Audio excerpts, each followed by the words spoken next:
Before you judge what I did, I want you to do something for me. I want you to think about the people you trust most in this world. Your son, your daughter, the people you raised.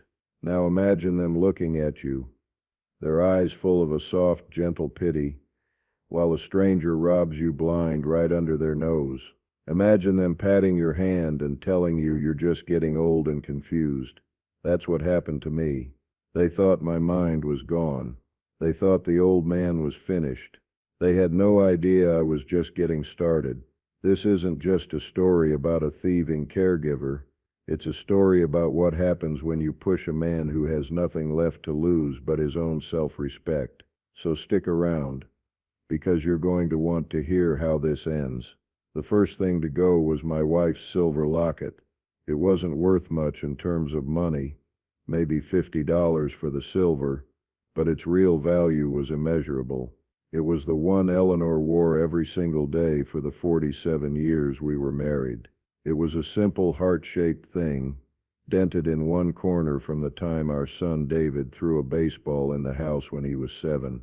Inside, there were 2 tiny faded pictures, me, with a foolish amount of hair, on our wedding day, and David as a chubby-cheeked baby. It lived on my nightstand, right next to my reading glasses and a glass of water.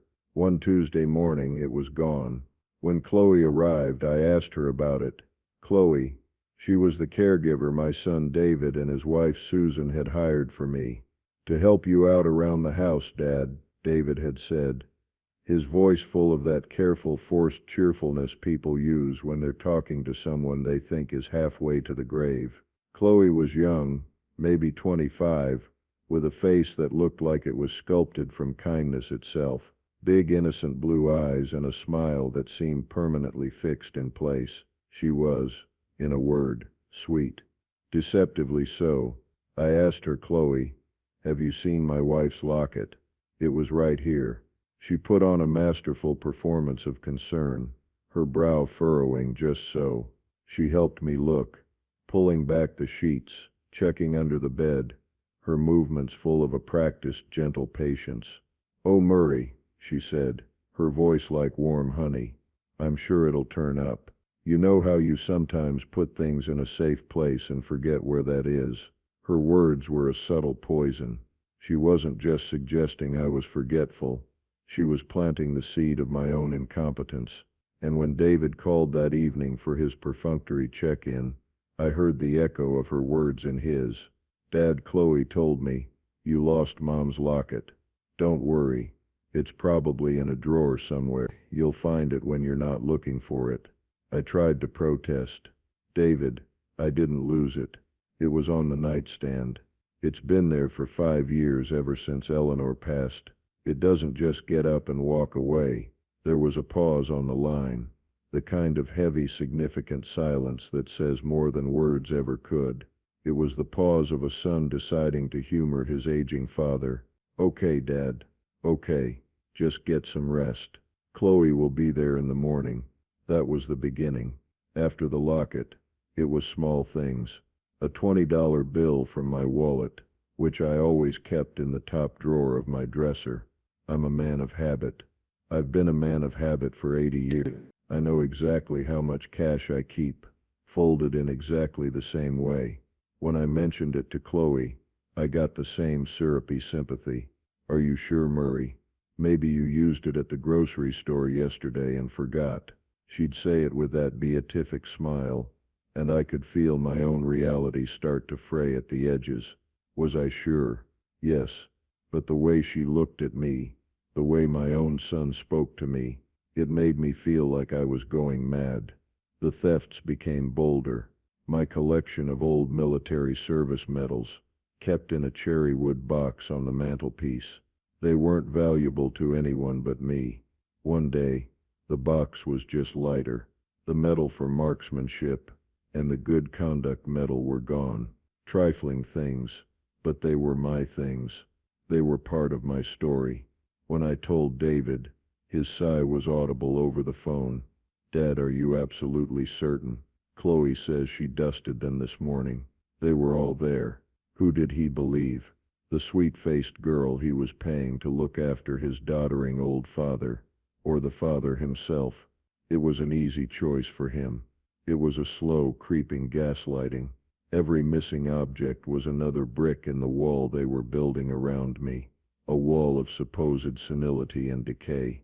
They weren't just stealing my possessions, they were stealing my credibility, my history, my very sense of self. I'd lie in bed at night, staring at the ceiling, replaying every conversation. I'd inventory my own mind, searching for the cracks they all seemed so sure were there. Am I forgetting things? Am I losing my grip? But every time, I'd come back to the same cold, hard certainty. I knew what was happening. The problem wasn't my memory. The problem was that no one would believe me. The world shrinks when you get to be my age. Your friends start to disappear. Your body doesn't obey orders the way it used to, and your own family starts looking at you like you're a problem to be managed. You become a collection of symptoms: the bad back, the failing eyesight, the forgetfulness. They see the crumbling facade, and they forget about the foundation. They forget the man who built the house.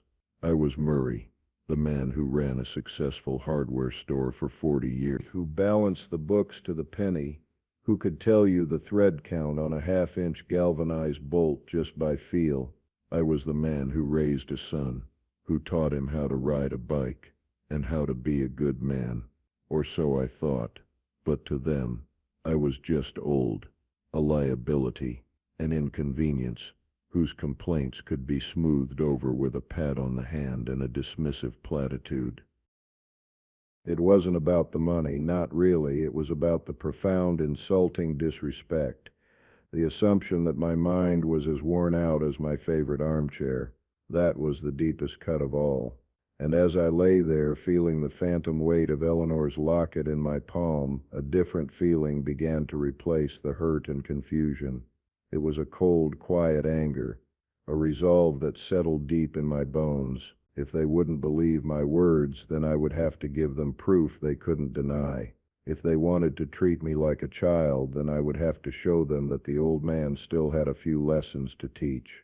The charade was over. My war had just begun. I went online that night, my old arthritic fingers pecking slowly at the keyboard, and I bought a set of 3 tiny digital voice recorders, the kind advertised for students to record lectures, or, I thought, for old men to record betrayals. They would arrive in 3 to 5 business days. I could wait. I had become very, very good at waiting. The 3 days it took for the package to arrive felt like an eternity. Each morning Chloe would breeze in with her sunshine smile and her chirpy, "Good morning, Murray. How are we feeling today?" And I'd have to sit there, sipping the coffee she made, and pretend. I'd pretend I didn't see the way her eyes flickered over the room, taking inventory. I'd pretend I didn't notice the new, slightly too expensive-looking watch on her wrist. I became an actor, playing the part they had assigned me, the gentle, slightly befuddled old man. It was the most difficult role of my life.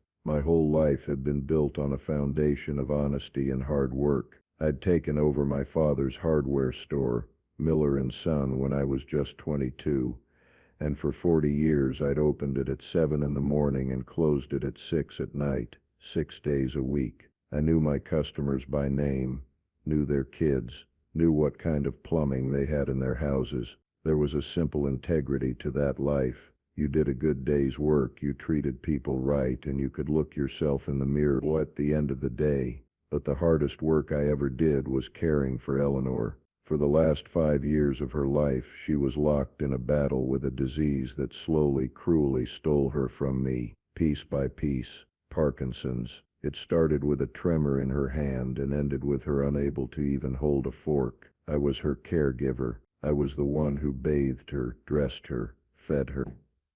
I learned to manage a dizzying array of medications, to track her symptoms in a little notebook, to understand the subtle shift in her breathing that meant she was in pain. I never once forgot to give her a pill. I never once misplaced her favorite blanket. My mind, during those years, was a fortress of schedules and details. a steel trap dedicated to her comfort and her dignity. And that was the irony that twisted like a knife in my gut. My son David had seen it. He'd seen me manage that impossible, heartbreaking task with a precision born of love. He'd called me his hero back then. He'd told his wife Susan that his dad was the strongest man he'd ever known. And now, just a few short years later, that same man was being told he couldn't be trusted to remember where he put a locket. The strength he once admired was now reframed as stubbornness. The meticulous nature that had kept his mother comfortable was now dismissed as the fussy ramblings of a senior. The fall from grace was staggering, and it left me breathless with a grief that was entirely different from the one I felt for Eleanor. This was a living grief for a relationship that was dying right in front of me. I'd flash back to those long nights with Eleanor. I'd be sitting in the armchair next to her bed, listening to the soft, rhythmic puff of her oxygen machine, and I would feel so utterly alone yet so completely connected to her. It was a sacred duty. I remember one night, she was having a bad dream, thrashing weakly under the covers. I took her hand, the one that was gnarled and frail, and I just held it. I started talking to her, telling her the story of how we met at a town dance, how I was too shy to ask her to dance until the very last song. I talked for hours, my voice a low murmur in the quiet room, until her breathing evened out and she was calm. That was caregiving. It was patience. It was vigilance. It was a love so profound that it made the most exhausting tasks feel like a privilege. And then I would snap back to the present, to Chloe clattering dishes in my kitchen, humming some pop song, and the rage would be so pure, so white-hot, it almost choked me. She was a mockery of everything I had done for Eleanor. She was a parasite dressed in the uniform of a saint. The day the recorders arrived, I felt a surge of something I hadn't felt in years. Purpose. The box was small and plain. I waited until Chloe had left for the day, her parting words a cloying, "You be good now, Murray. See you tomorrow." I took the box to my study, the one room she rarely entered, and opened it with shaking hands. The recorders were impossibly small, no bigger than my thumb. They were sleek and black, with a single button to start and stop. The instructions were written in microscopic print, but I got out my strongest reading glasses and sat there for an hour, figuring them out. It was a challenge, but my mind felt clearer than it had in months. This was a problem I could solve. It was a nuts and bolts issue, just like fixing a customer's leaky faucet. Find the problem, get the right tools, and fix it. That night, I called my old friend Frank. We'd served in Korea together. Frank was a retired cop, a man whose worldview was as black and white as an old photograph. He was the only person I knew who would believe me without question. "Frank," I said, my voice low, "it's Murray Miller, you old coot. I was just thinking about you. Figured you'd have been carried off by buzzards by now." That was Frank's way of saying hello. I told him everything. The locket, the cash, the medals. I told him about Chloe's sweet smile, and my son's pitying phone calls. I didn't have to embellish or explain. Frank just listened, the silence on his end of the line a comforting weight. When I was done, he grunted, "The girl's a grifter, Murray. A bottom feeder. And your kid, hell, I'm sorry, but your kid's a damn fool. He'd rather believe it's you falling apart than admit he made a mistake hiring this little viper." Hearing him say it so plainly and without a shred of doubt was like a cool drink of water in the desert. I wasn't crazy. "What are you going to do about it?" Frank asked. "I bought voice recorders," I said, feeling a little thrill of conspiracy. "Tiny ones. I'm going to hide them." "Good. That's good," he said. "Just be careful. Technically, in this state, you need two-party consent to record a conversation. It might not hold up in court." There it was, a potential snag, but I brushed it aside. This wasn't about a court of law. This was about the court of family opinion. "This isn't for a judge, Frank. This is for my son." "Yeah, I get it," he said, his voice softening a little. "Look, Murray, you were always the smart one, the planner. You just do what you gotta do. And if you need me to come down there and have a chat with this Chloe, you just say the word." I chuckled. The image of Frank, who was built like a retired refrigerator, having a chat with anyone, was both terrifying and deeply comforting. "I'll keep that in mind." "Thanks, Frank. Don't thank me. Just don't let them walk all over you. You're Murray Miller, don't you forget it." Hanging up the phone, I felt a new strength solidify within me. Frank's words echoed in my mind.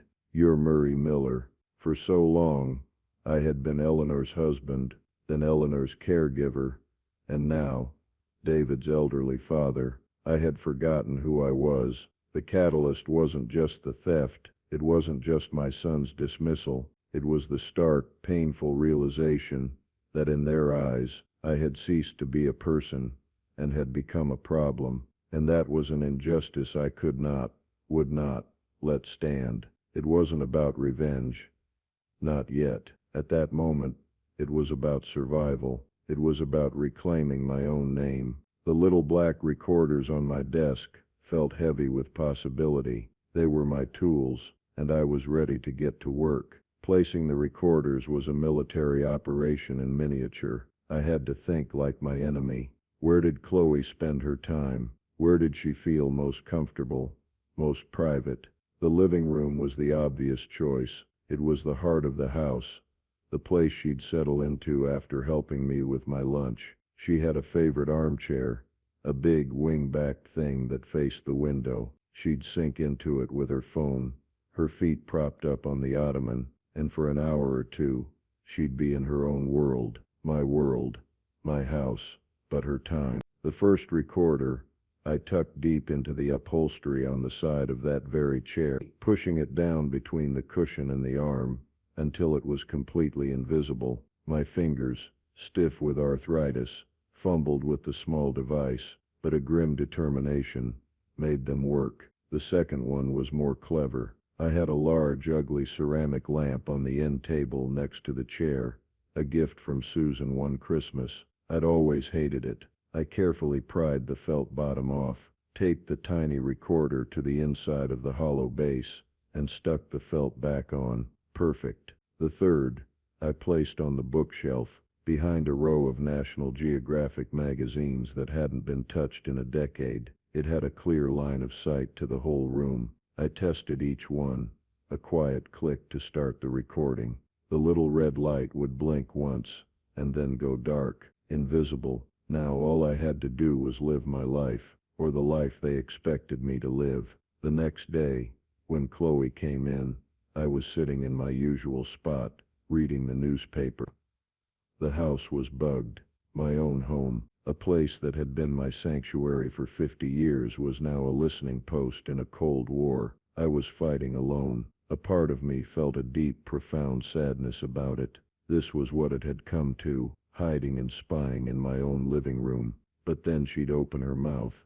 "Did we have a good sleep, Murray?" she'd ask, her voice dripping with condescension, as if she were talking to a toddler, and the sadness would evaporate, replaced by that cold, hard resolve. For the first week, the recordings were mundane. I'd retrieve the devices each evening after she left, a process that felt both thrilling and pathetic, like a spy in a cheap novel. I'd huddle in my study with a pair of headphones, my heart pounding, and listen back to the day's audio. Mostly, it was just the sounds of the house, the ticking clock, the hum of the refrigerator. And then there was Chloe.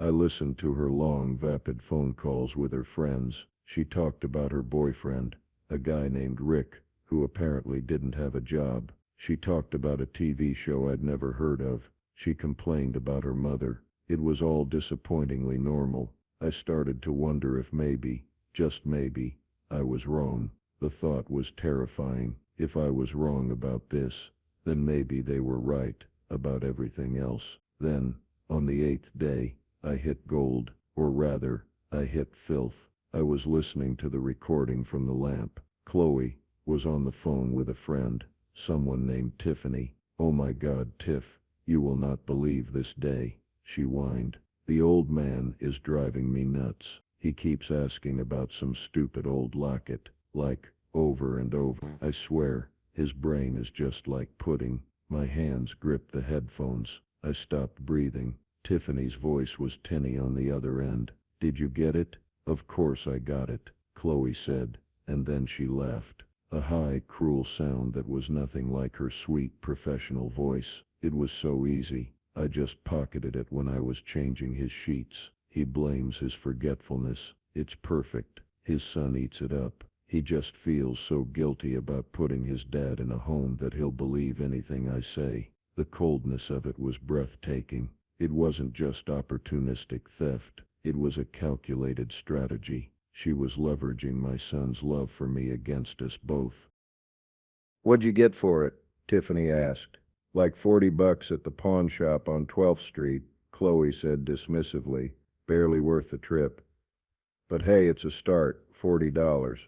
She had sold my wife's most treasured possession, a vessel of 47 years of love and memory, for $40. I felt a wave of nausea so intense I had to put my head between my knees. I wanted to storm out there, to scream, to call the police, but I held myself back. This was just one conversation. It was damning, but it was my word against hers if she denied it was her voice. I needed more. I needed a full portfolio of her depravity. It wasn't about revenge anymore, until it was, right then. Listening to her laugh about pawning Eleanor's locket, it became about a specific targeted kind of justice, the kind she would never see coming. My ally in this silent war continued to be Frank. I'd call him every few days to give him a battlefield report. His reactions were a balm to my soul. "The little witch," he'd growl after I told him about the locket.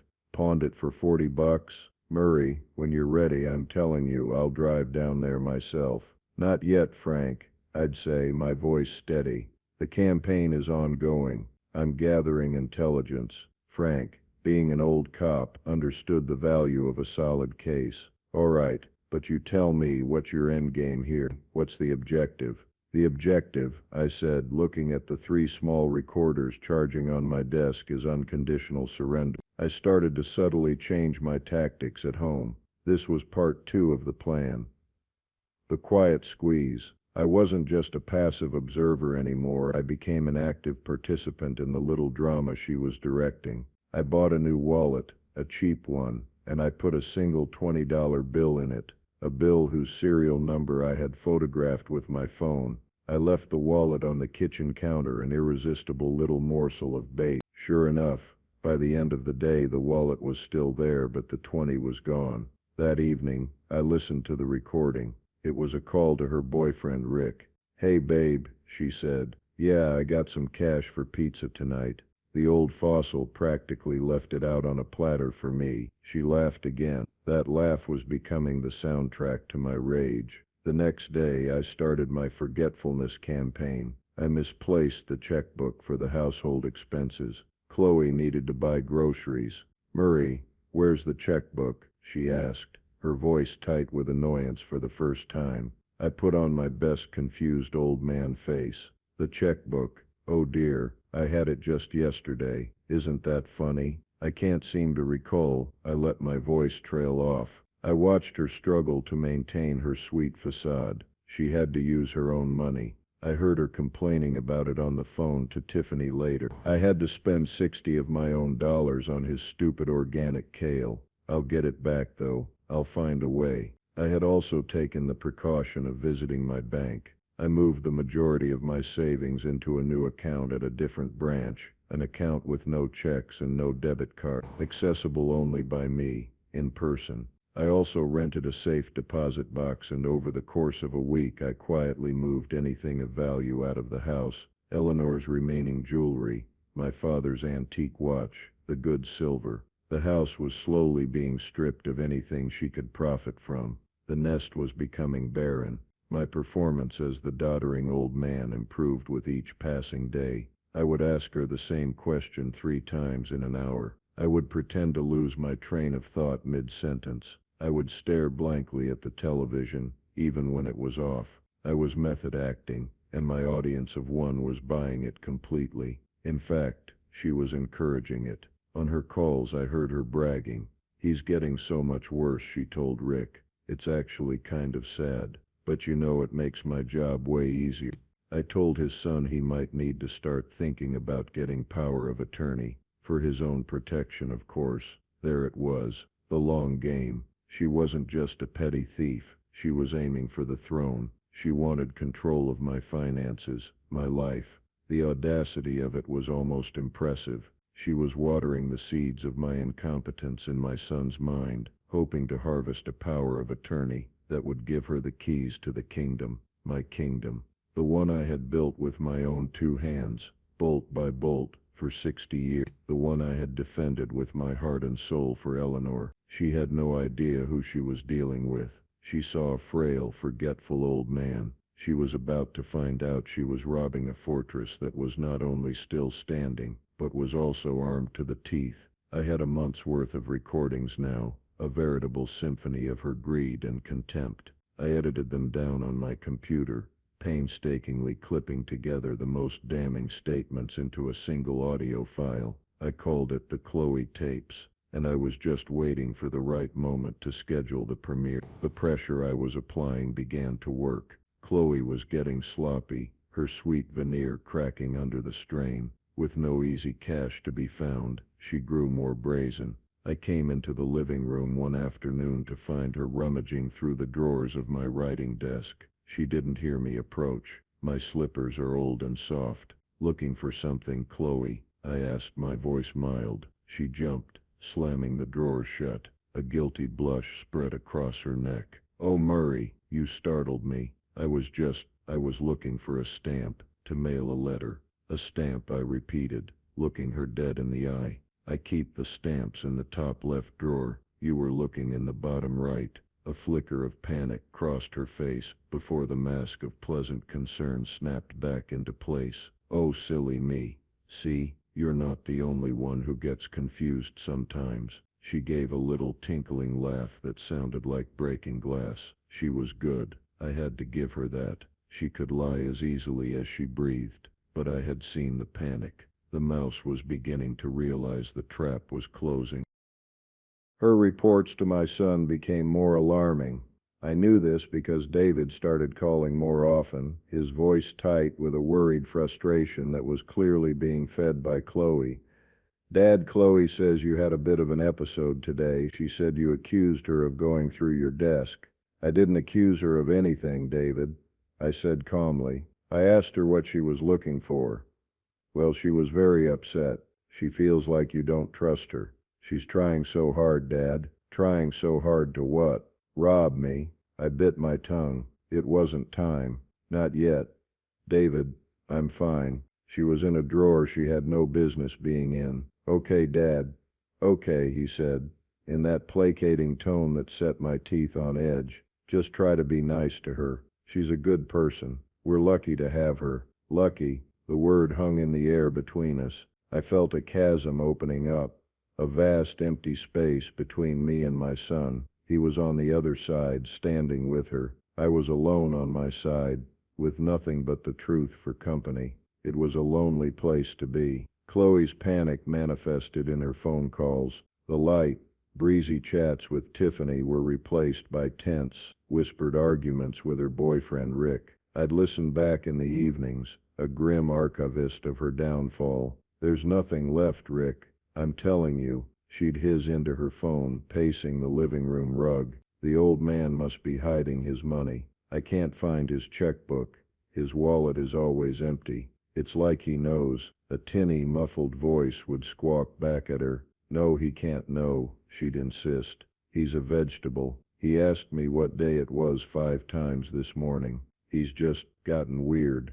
Paranoid. That's it.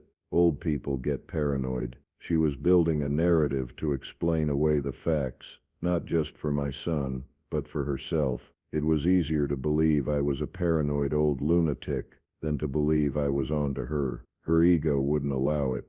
The silent takeover was entering its final phase. I had to let her make the next move, and I knew what it would be. She had already planted the seed. Power of attorney. It was the only move she had left. to escalate her claims of my incompetence from a background complaint to a formal crisis. And sure enough, about a week later she played her hand. It happened on a Sunday. David and Susan came over for their weekly visit. It was always a strained affair. They'd sit on the couch, making polite small talk, while Chloe hovered, playing the role of the indispensable, angelic caregiver. She'd bring them coffee, fluff my pillows, and speak to me in that slow, loud voice people use for the hard of hearing and the mentally infirm. Today she had an agenda. After about 20 minutes of stilted conversation about the weather, Chloe cleared her throat. She looked at David and Susan with an expression of profound, sorrowful gravity. "David, Susan, can I speak to you both frankly, for a moment?" she began, casting a pitying glance in my direction, as if I were a piece of furniture that couldn't understand them. I just stared at the television, pretending to be lost in a nature documentary. "Of course, Chloe," Susan said, leaning forward, all ear.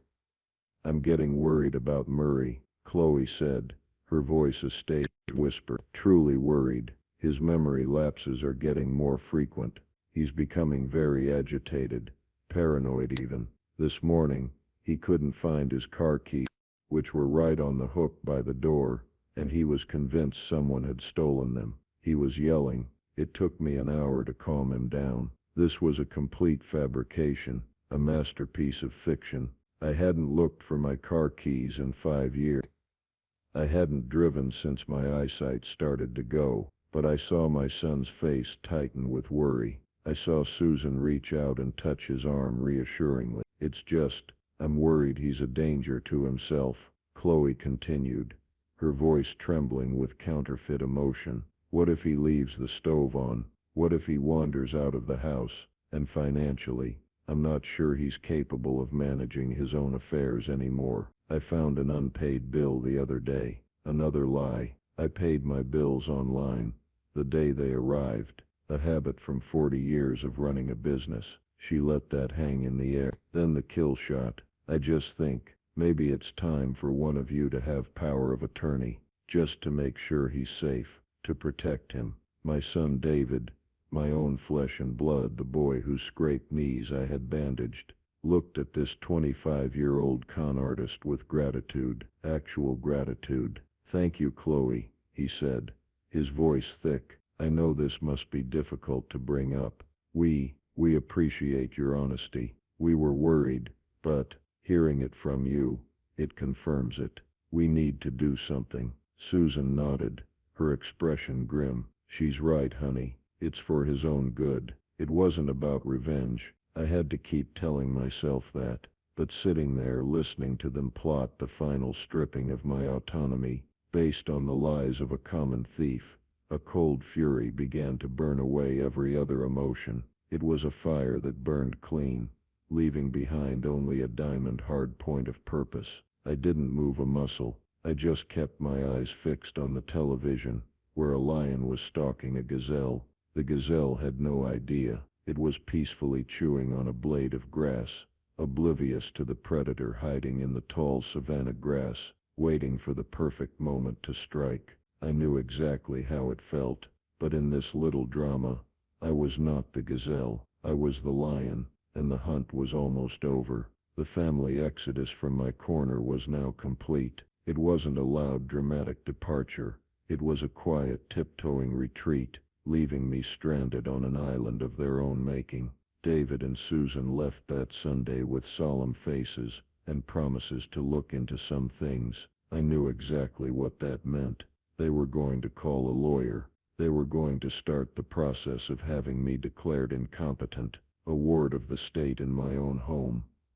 All on the word of a wolf who had convinced them she was a sheepdog. Chloe was insufferable for the next few days. She had won, or so she thought. There was a new air of ownership about her. She'd hum a little louder. She'd talk on her phone with less concern for me overhearing, assuming I was too far gone to comprehend. I caught snippets of her conversations with Rick.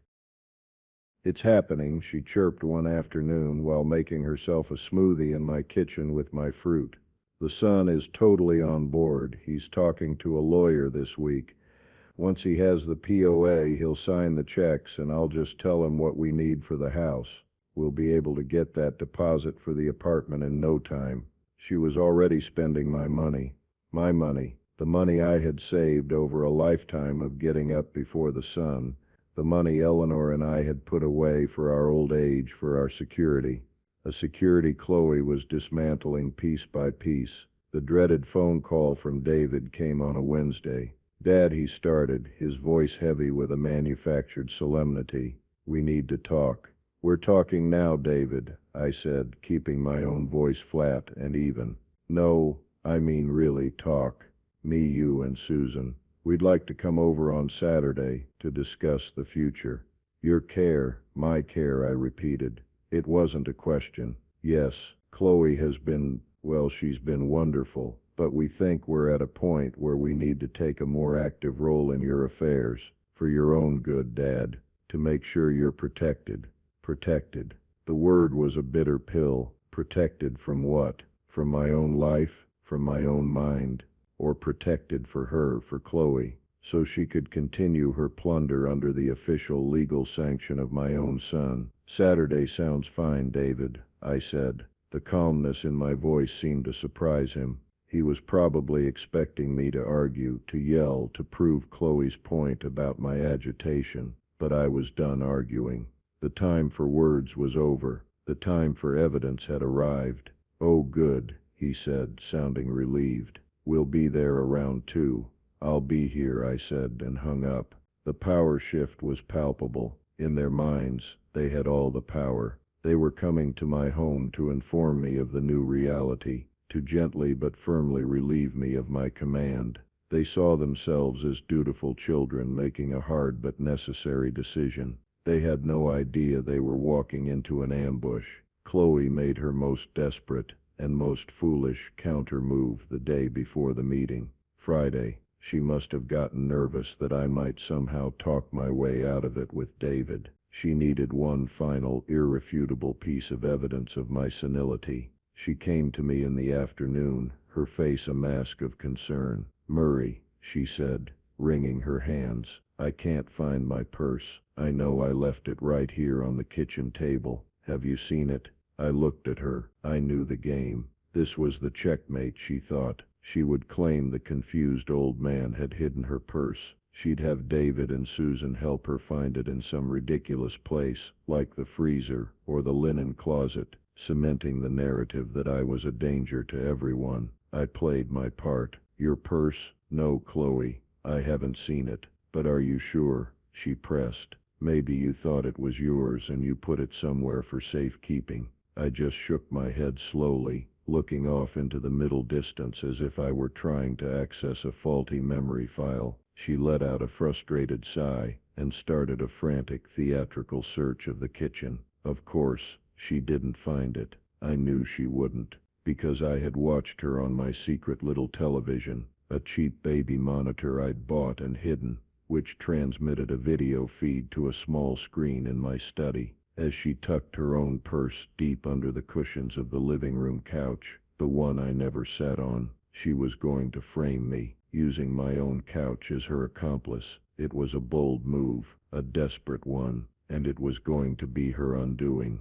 The final piece of the puzzle I was assembling. That evening, I did not retrieve the recorders. I left them in place. I did, however, retrieve her purse from under the couch cushions. I opened it. Inside, amongst the usual clutter, was a small velvet-lined box. I opened it, and there they were, my 2 military service medals, the ones that had gone missing from the mantelpiece. She was keeping them as trophies, or perhaps waiting for the price of tin to go up. I carefully placed the medals back in the purse, right on top. Then I took the purse and placed it in the most logical, most obvious, most unsenile place I could think of. I hung it on the brass coat rack right by the front door, where any sane person would hang a purse upon entering a house. I made sure the strap was visible from the living room. Then I sat down in my armchair to wait. The house was quiet. The stage was set. All the actors were in place. The final act was about to begin. and I, the director, was ready for the curtain to rise. Saturday arrived, a cool, overcast autumn day. The gray light filtering through the windows matched the mood in the house, at least my mood. I felt a strange sense of calm, the kind a soldier feels in the foxhole just before dawn. The waiting is the worst part. Once the action starts, there's no time to be afraid. I dressed carefully that morning, not in my usual sweater and slacks, but in a tweed jacket, a crisp shirt, and a tie. It was the kind of thing I used to wear to the bank for a business loan. It was armor. I sat in my armchair, the one opposite Chloe's favorite, and read the morning paper, or pretended to. Every rustle of the page felt significant. Chloe was a bundle of nervous energy. She flitted around the house, dusting already clean surfaces, repositioning coasters, her eyes constantly darting towards the front door, and then to the couch where she believed her purse was hidden. She was like a cat waiting for a mouse to emerge, unaware that the mouse had already left the building, and was now watching her from a hawk's nest. At 2 o'clock on the dot, the doorbell rang. Chloe practically ran to open it, composing her face into a mask of weary sadness. Just before she turned the knob, "David, Susan, thank God you're here," she said, her voice a hushed, dramatic whisper. They came in, their faces grim and determined. They were here to perform a necessary surgery, to cut away the part of my life I could no longer manage. They didn't see me at first. "Dad?" David said, looking around. "I'm right here, son," I said, lowering my paper. They both stopped, surprised. I think they were expecting to find me in my pajamas staring at a wall. Seeing me dressed lucid and looking directly at them threw them off script. "Oh," Susan said. "You look nice, Murray." "It's a special occasion," I said. "Please, sit down." They exchanged a look, then sat together on the couch. Chloe hovered behind them, like a dark angel. David cleared his throat. He was the designated spokesman. "Dad, we're here because we're worried. We love you, and because we love you, we can't stand by and watch you struggle." I just looked at him, my expression unreadable. I didn't help him. I let him stumble. "You're not yourself anymore," he continued, gaining a bit of momentum. "You're forgetting things. You're getting paranoid. Chloe told us what happened yesterday with her purse. Dad, she found it in the vegetable crisper in the fridge." He delivered the line with a sense of finality, the killing blow. He looked at me with such profound pity, and I felt something break inside me. It wasn't my heart. It was the last final thread of hope that he might on his own see the truth. He had swallowed her lie, hook, line, and sinker. Chloe, standing behind him, nodded sadly, a single tear tracing a path down her cheek. An Oscar-worthy performance. I let the silence hang in the room for a long moment. I looked from my son's earnest, worried face to Susan's sympathetic one, to Chloe's triumphant, tear-streaked one. "The vegetable crisper," I said, my voice quiet. "Is that where she found it?" "Yes, Dad," David said gently. "It's okay. We're not angry. We just need to make sure you're safe." "I see," I said. I folded my newspaper and placed it carefully on the table beside me. "Before we continue with this intervention, I'd like to play something for you. A little audio presentation I've put together. I've been working on it for the past month." I reached down beside my chair and produced a small, sleek Bluetooth speaker. I placed it on the coffee table. Then from my jacket pocket, I took out my phone. David frowned. "Dad, what is this?" "This isn't the time for games." "It's not a game, son," I said, my eyes locking with Chloe's. I saw a flicker of confusion, a tiny seed of fear, in her eyes for the first time. "I call it the Chloe tapes. It's a collection of private phone calls that have taken place in this very room over the past 30 days. I think you'll find them educational." I tapped the screen of my phone. The first audio clip filled the silent room. It was Chloe's voice, clear as a bell. Oh my God, Tiff, you will not believe this day. The old man is driving me nuts. He keeps asking about some stupid old locket. David's head snapped towards Chloe. Her face had gone from sad to shocked. The color drained from her cheeks. Tiffany's voice, tinny but clear. Did you get it? Chloe's recorded voice laughed. That high, cruel sound that was burned into my brain. Of course I got it. It was so easy. I got like $40 at the pawn shop on 12th Street. Susan gasped, her hand flying to her mouth. David looked like he'd been punched in the stomach. He stared at Chloe, his mouth half open. That's not. Chloe stammered, her eyes wide with panic. That's taken out of context. You're twisting my words. Am I? I said calmly, and played the next clip. It was Chloe talking to Rick. Hey babe. Yeah, I got some cash for pizza tonight. The old fossil practically left it out on a platter for me. I let it play. Clip after clip. The litany of her contempt. Her calling me a vegetable.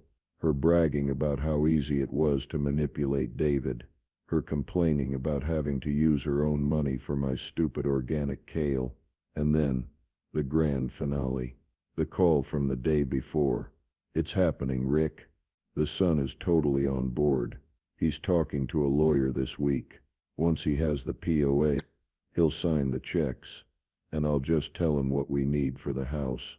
We'll be able to get that deposit for the apartment in no time. The recording ended. The silence in the room was absolute, deafening. It was broken only by a small, strangled sob from Susan. David was pale as a sheet. He slowly turned his head to look at Chloe. He wasn't looking at her with pity anymore. He was looking at her with a dawning, sickening horror. Chloe, he whispered. She backed away, her hands held up as if to ward off a blow. He's lying. He faked it. He's a crazy old man. He could have used a computer too. Her excuses died in her throat. She knew. We all knew. And about your purse, Chloe, I said, my voice cutting through her panic. You said you found it in the vegetable crisper. She just stared at me, cornered. That's funny, I said, pointing a finger towards the front door, because it's been hanging on the coat rack since last night, right where I put it after I took it from under the couch cushions where you hid it. All eyes went to the coat rack, and there it was, her purse. You went through my things, she shrieked, seizing on a new line of defense. I did, I admitted without shame, and I found something very interesting inside. Or should I say, I found some things that belong to me.